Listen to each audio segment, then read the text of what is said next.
Okay, this is going to be a video explaining how to do some of these MindTap exercises. So note these are a little bit different than the Aplia, and I'm using these as an alternative to some of the Aplia assignments. And I'm going to start with the exercise sets 2 for 7.1, 7.2, and I'll look at 7.3 potentially if you got time here. These hopefully are a good exercise for helping to build that ability to see what you need to do in order to get to the conclusion. Because maybe one of the hardest things about proofs is that there isn't just this straightforward path for every proof to follow. I mean, the general rule is you want to try to get to that conclusion. But it requires being able to see what rules you're going to need to play without having those rules just sitting right in front of you. And that's a fairly difficult thing to do, but it's also a really important critical thinking tool. So this is why I think these proofs are actually something kind of useful. If you can learn how to do them, you can apply this sort of thinking to other areas where you kind of have to reverse engineer a problem, or at least see just by looking at a situation the additional pieces of information that you're going to need, or the additional stuff you need to do in order to get to where you want to go. I mean, that's the basic skill for building proofs. But what you're going to do for this one, starting with exercise set 2 here in 7.1, is that they're going to give you a premise, a missing premise, a conclusion at line 3. So that's unfortunate they don't really list that here, that this is the conclusion. But anticipate that the last line of these things they give you, that's the conclusion you're trying to show. And what they want you to do is select from one of 4 options the premise needed to derive the conclusion, and supply the justification for the conclusion, which is really just what lines did you use and what rule did you use. So when I look at one like this, where I start with a disjunction and I'm ending with a part of that disjunction, I know there's really only one rule that's going to work here. Starting in 7.1, I've got these 4 rules: modus ponens, modus tollens, hypothetical syllogism, and disjunction. All of those are going to be in play each time. But it's only disjunction that would be useful for getting a disjunction and pulling one of the pieces out. And so in recognizing that, this also tells me what would have happened. I would have taken line 1. The premise I would actually need is not B. Right? So maybe that's useful in saying, okay, here's what I would have needed, not B. And if I have those two things, at 1 I have B or K, and at line 2 I have not B, then I can get to this conclusion K using disjunctive syllogism. And that's what I would do for that particular one. And it's going to tell me correct. Great. The other nice thing about these MindTap things, one of the reasons I don't use it typically for grades, is that you get unlimited attempts. There's really poor feedback for it. It really just tells you whether you got it right or wrong. But it lets you do it as many times as you want to try to get it. And for these, it's going to be really simple to get the points if that's what you're really concerned about here. But I really want you to try to use this to build that ability to see, what do I need in order to get to the conclusion? So here, again, I've got 2 premises, one which isn't provided, and I get this conclusion. And I'm supposed to figure out, well, what do I need? If at line 1 I have if n then s, and at 3 I have s. Well, s is the second part of this conditional. I've got 2 rules, really, at this point for conditionals, if I just have a conditional and a piece of it, which is modus tollens and modus ponens. And I should recognize, well, modus ponens says if I have the first part of a conditional, then I can automatically get the second part. So what I really want here is the first part of this conditional. So I want, as an option, n as the second premise, and I want to use lines 1 and 2 using modus tollens, or excuse me, ponens. So here, there's n for 3 of these, but modus tollens doesn't allow me to work from the first part of a conditional, so I shouldn't pick this one because it's got modus tollens as a rule. Disjunctive syllogism, I have here at 4, don't want that because this isn't a disjunction. Hypothetical syllogism is really for building new conditionals. Since my conclusion isn't a conditional, I'm not using hypothetical syllogism. So what I really want is n, and I want to use 1, 2 modus ponens. If n is what I have here, then I can take 1 and 2, combine them, use modus ponens, and get what I want, which is s. Okay, and again, that's what you're going to get. And that's what all of these are really going to look like. They're going to ramp up in difficulty as you go through. So I'll just show you a more complicated one, and then we'll go to another assignment.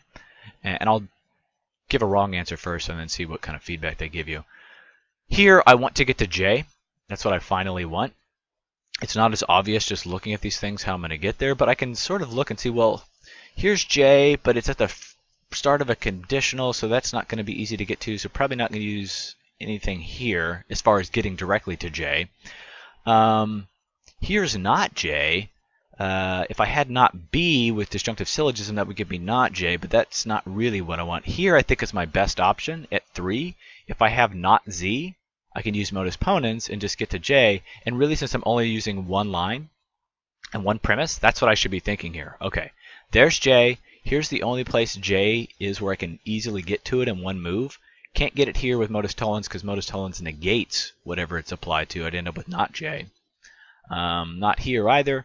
So I want to use not Z. If I have that, I can use modus ponens, get to J, and be done. And that's what I have here at 3. But I'm going to pick, let's say I do E, because I think modus tollens could work here. And then, like, if I have E, I can go back and get J, which I can't. But if that was my thinking. Oop, let's go back. Previous. I didn't click submit. It's going to tell me incorrect.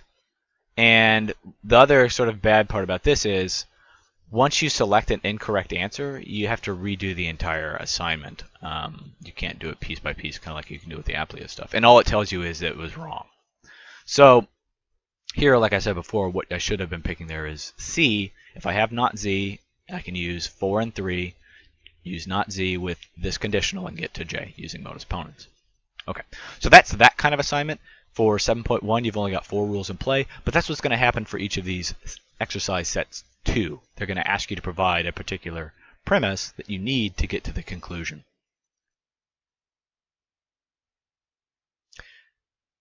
Taking a look at the next exercise set in these pairs that I'm giving as an optional exercise instead of Applia, this is going to be a lot like the Applia stuff. So they're going to give you an argument.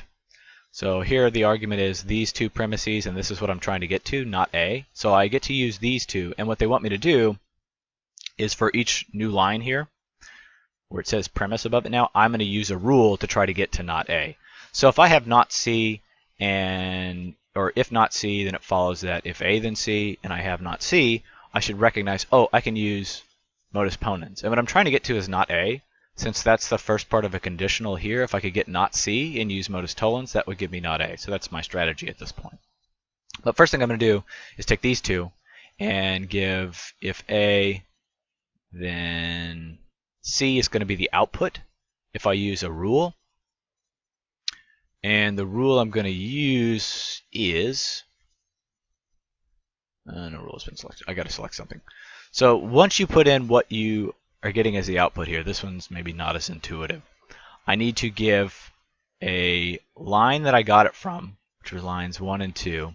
Oh, nope, don't do that. Do rule first. My bad, I guess. Let's just check this. I'm going to do lines 1 and 2 where I got it from, and the rule I used was modus ponens. Okay, so that's how they want you to do the rule, I'm assuming here. Let's check. Yeah. So once you give, I'll show you this next one. Your output, whatever rule you applied, this is going to give you. Maybe you can work backwards too if that's helpful to some of you to say here's what the lines I would use. So now I'm going to use lines 2 and 3. Yeah. Because if I use lines 2 and 3 and use modus tollens, then the output is going to be, well, because this second part of the conditional is false, that makes the first part false. So you pull out the first part and you negate it, whatever you pulled out, and that should be that. And at that point, this is where I've got to recognize, oh, I'm done, because this is what I wanted. I've got it. Here's the rules I used. Click submit, and that'll be correct. Now, this is an alternative to the Applia assignment. If you're already doing the Applia assignments for this and you're doing fine, you say, I don't want to do any more of this, good. You don't have to do this. But if you're someone who's like, I'm not really getting the Applia assignments, and I would just like to be able to work through something over and over and over again to try to learn how to do it, you can use these exercises because there are unlimited attempts. The only problem, I said as before, is the feedback for this is pretty terrible. It just says, hey, you got it wrong. It doesn't give you much more to go on than that. Some other pieces of information up here, the instructions, if you click on that, it just tells you kind of how to do it.